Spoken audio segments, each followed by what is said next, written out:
चल रही थी कि वह मोहम्मद सल्लल्लाहु अलैहि वसल्लम को हराकर अपने पिता की हार का बदला लेगा और अपने खानदान की इज्जत वापस पाएगा। यह वाक़िया हजरत मोहम्मद सल्लल्लाहु अलैहि वसल्लम के दौर की है, जब अरब में एक गांव था जिसका नाम फादास था। इस गांव में रोका नाम का एक मशहूर पहलवान रहता था जो अपनी ताकत और विशाल शरीर के लिए जाना जाता था। उस जमाने में रोका को सबसे बलशाली इंसान माना जाता था। कुश्ती में कोई भी उसके सामने टिक नहीं पाता था और हर मुकाबले में लोग उसकी ताकत के आगे हार मान लेते थे। अरब में उसकी बहादुरी और शक्ति के चर्चे हर तरफ थे। एक दिन रोका अपने गांव के कुछ लोगों के साथ कुश्ती को लेकर बातचीत कर रहा था। तभी वहां एक अजनबी आया और उसने सभी को संबोधित करते हुए कहा, क्या तुम लोगों को पता है कि मक्का में एक नबी तशरीफ लाए हैं? उनका नाम मोहम्मद सल्लल्लाहु अलैहि वसल्लम है। वह अल्लाह के सच्चे रसूल हैं और उन पर आसमान से कुरान उतारा गया है। उनकी बातें सुनकर बहुत से लोग इस्लाम कबूल कर रहे हैं। कहा जाता है कि उनके पास कई अजूबे दिखाने की ताकत भी है।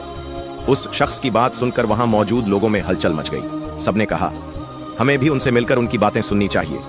रोका भी सोच में पड़ गया और थोड़ी देर बाद बोला, अगर वह सच में अल्लाह के भेजे हुए नबी हैं तो मुझे उनसे कुश्ती लड़नी होगी। अगर मैंने उन्हें हरा दिया तो साबित हो जाएगा कि वह सिर्फ एक आम इंसान है। यही सोचते हुए रोका अपने घर लौट आया। रोका का एक बेटा था जिसका नाम यजद था। वह भी अपने पिता की तरह बेहद ताकतवर था और उसने कभी किसी मुकाबले में हार नहीं मानी थी।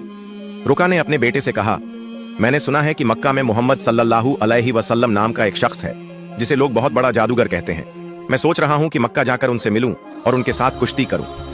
यह सुनकर यजद बोला, बाबा, मैं भी आपके साथ मक्का जाऊंगा। मैं देखना चाहता हूं कि वह वास्तव में कौन है। कुछ दिनों बाद रोका और यजद मोहम्मद सल्लल्लाहु अलैहि वसल्लम से मिलने के लिए मक्का की ओर रवाना हो गए। लंबा सफर तय करके तपते रेगिस्तान को पार करके वे आखिरकार मक्का पहुंच गए। मक्का पहुंचते ही रोका ने महसूस किया कि उसके दिल में एक अजीब सी शांति समा गई है। उसे यह भी लगा कि मक्का के लोगों के चेहरों पर एक अलग ही रौनक है, जैसे यह शहर अल्लाह की रहमत से महका हुआ हो। मक्का की फिजा देखकर रोका ने अपने बेटे से कहा, बेटा यजद, मुझे लगता है कि यह जगह बहुत खास है। मैं अपने अंदर एक अनोखा सुकून महसूस कर रहा हूं। यजद ने भी सिर हिलाते हुए कहा, बाबा, मुझे भी वैसा ही महसूस हो रहा है। ऐसा सुकून और खुशनुमा माहौल मैंने पहले कभी नहीं देखा। उसी वक्त उन्होंने कुछ लोगों को देखा और उनके पास जाकर पूछा, क्या आप हमें बता सकते हैं कि मोहम्मद सल्लल्लाहु अलैहि वसल्लम कहां मिलेंगे? लोगों ने जवाब दिया, आप कौन हैं और कहां से आए हैं? रोका ने कहा, मेरा नाम रोका है। मैं बहुत दूर से आया हूं और मैं एक मशहूर पहलवान हूं। यह सुनकर लोगों ने बताया, हमारे नबी मोहम्मद सल्लल्लाहु अलैहि वसल्लम अल्लाह के भेजे हुए रसूल हैं और इस वक्त मस्जिद में मौजूद हैं। रोका और यजद मस्जिद की ओर बढ़ गए। जब वे मस्जिद में दाखिल हुए तो उन्होंने देखा कि एक बुजुर्ग व्यक्ति शांत और नूरानी चेहरे के साथ बैठे थे। उनके चेहरे पर एक ऐसी मुस्कान थी जो दिल को सुकून देने वाली थी। ऐसा लग रहा था जैसे वह सभी का स्वागत कर रहे हों। रोका ने गौर से देखा और समझ गया कि यही वह शख्स हैं जिनके बारे में उसने सुना था। वह उनके पास गया और आदर पूर्वक सलाम करते हुए बोला, ऐ मोहम्मद, क्या आप वही व्यक्ति हैं जिनके बारे में लोगों से सुना है? लोग कहते हैं कि आप अल्लाह के भेजे हुए रसूल हैं। मोहम्मद सल्लल्लाहु अलैहि वसल्लम ने बड़े नरम लहजे में जवाब दिया, वालेकुम अस्सलाम। हाँ, तुमने सही सुना है, लेकिन तुम कौन हो और कहां से आए हो? रोका ने गर्व से कहा, मैं बहुत दूर से आपकी तलाश में आया हूं। मेरा नाम रोका है और मैं इस दौर का सबसे ताकतवर पहलवान हूं। अब तक मैंने कभी किसी कुश्ती में हार नहीं मानी। रसूल पाक सल्लल्लाहु अलैहि वसल्लम ने मुस्कुराते हुए कहा, रोका, पहले बैठो, फिर हम बातें करेंगे। रोका सोचने लगा कि यह शख्स मुझसे आखिर क्या बात करना चाहता है। तभी मोहम्मद सल्लल्लाहु अलैहि वसल्लम ने बड़ी नरमी से कहा, रोका, अल्लाह से डरो। तुम्हारे जिस्म में जो ताकत है वह उसी अल्लाह ने दी है जिसने तुम्हें इतना बड़ा पहलवान बनाया। उसी महान अल्लाह के आगे सिर झुकाओ, उसी पर ईमान लाओ और मुझे उसका रसूल मानो। रोका ने हैरानी से कहा, ऐ मोहम्मद, तुम क्या कह रहे हो? मैं तो यहाँ सिर्फ कुश्ती लड़ने आया हूँ। मैंने सुना है कि तुम अल्लाह के भेजे हुए रसूल हो और तुम्हारे पास कोई खास ताकत है। इसी वजह से मैंने फैसला किया कि मैं तुम्हारे साथ कुश्ती करूंगा, लेकिन तुम मुझे इस्लाम अपनाने के लिए कह रहे हो। दयालु नबी मोहम्मद सल्लल्लाहु अलैहि वसल्लम ने नरमी से कहा, रोका, तुम मेरे साथ कुश्ती लड़ना चाहते हो, लेकिन यह मेरा काम नहीं है। कुश्ती लड़ना पहलवानों का काम है और मैं कोई पहलवान नहीं हूँ। रोका हंसते हुए बोला, ऐ मोहम्मद, मैं तुम्हारी यह बातें सुनने नहीं आया। मैंने सुना है कि तुम बहुत ताकतवर हो, तुम्हें जादू भी आता है। अगर तुम सच में अल्लाह के रसूल हो तो अपनी ताकत से मुझे कुश्ती में हरा कर दिखाओ। मोहम्मद सल्लल्लाहु अलैहि वसल्लम मुस्कुराए और बोले, रोका, तुम इतनी जिद कर रहे हो, इसलिए मैं तुम्हारे साथ एक शर्त पर कुश्ती लड़ने को तैयार हूँ। रोका ने उत्सुकता से पूछा, क्या शर्त है? नबी रहमत सल्लल्लाहु अलैहि वसल्लम ने फरमाया, अगर तुम कुश्ती में मुझसे हार गए तो तुम्हें इस्लाम कबूल करना होगा और मुझे अल्लाह का भेजा हुआ रसूल मानना होगा। रोका यह सुनकर सोचने लगा, यह एक आम आदमी मुझे कैसे हरा सकता है? मेरी चौड़ी छाती, मजबूत हाथ पैर और गजब की ताकत के सामने यह मामूली इंसान नहीं टिक पाएगा। मैं दुनिया का सबसे ताकतवर पहलवान हूँ और आज तक कोई मुझे हरा नहीं सका। यह तो पहलवान भी नहीं है, फिर यह मेरी बराबरी कैसे करेगा?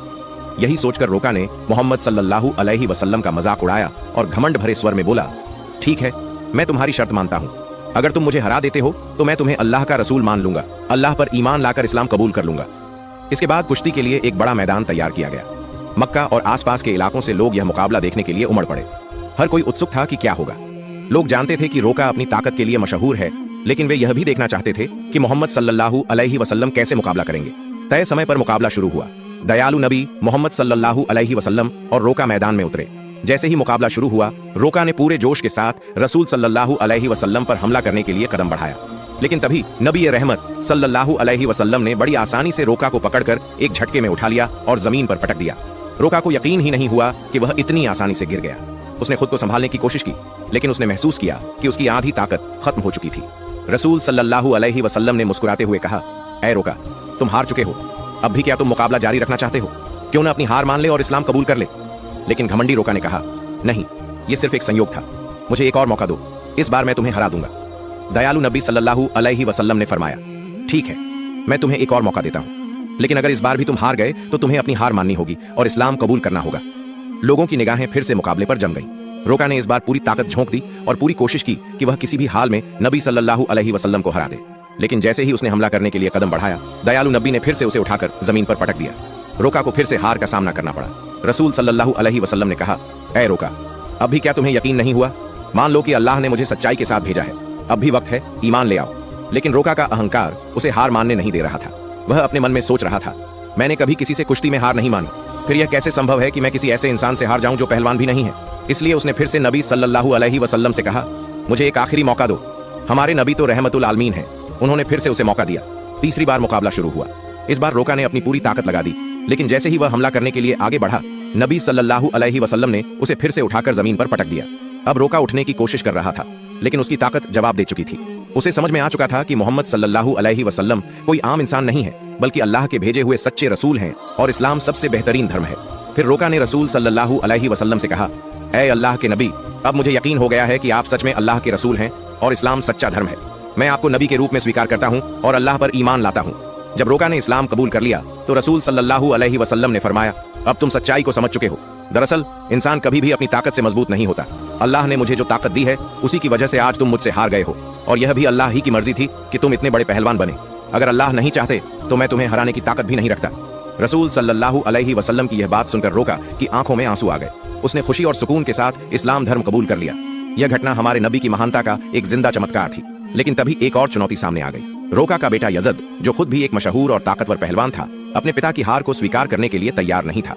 उसके अंदर एक अजीब सा आत्मविश्वास था जो उसे अपने पिता की हार का बदला लेने के लिए उकसा रहा था। यजद ने गुस्से और जोश में भरकर रसूल सल्लल्लाहु अलैहि वसल्लम को ललकारा, ऐ मोहम्मद, आपने मेरे पिता को कुश्ती में हराकर यह साबित कर दिया कि आप असाधारण इंसान हैं, लेकिन मैं आपकी ताकत का अंदाजा नहीं लगा पाया। क्या आप मेरे साथ कुश्ती लड़ेंगे?